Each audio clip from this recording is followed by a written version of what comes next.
1582ஆம் ஆண்டு ஜூலியன் நாட்காட்டிக்கு மாற்றாக கிரிகோரியன் நாட்காட்டியை அப்போதைய போப் 13ஆம் கிரிகோரி அறிவித்தார்.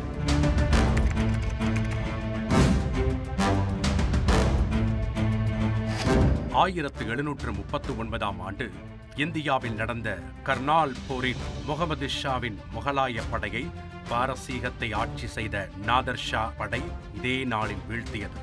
இதுவே ஆங்கிலேயர்களின் படையெடுப்புக்கு வழிவகுத்தது.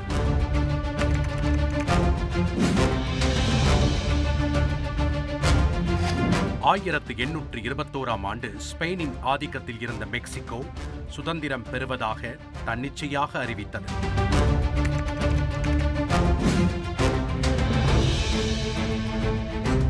ஜெர்மனியில் தேசிய சோசலிச ஜெர்மன் தொழிலாளர் கட்சியினர் 1920ஆம் ஆண்டு இதே நாளில் நாசி கட்சியை தொடங்கினர்.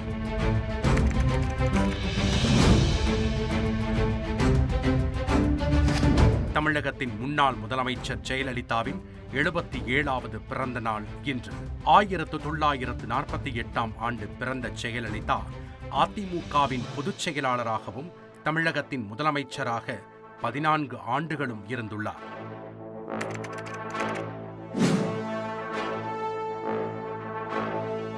இரண்டாயிரத்து 10ஆம் ஆண்டு இதே நாளில் குவாலியரில் தென்னாப்பிரிக்காவுக்கு எதிராக நடந்த ஒருநாள் போட்டியில் சச்சின் டெண்டுல்கர் இரட்டை சதம் அடித்து உலக சாதனை படைத்தார்.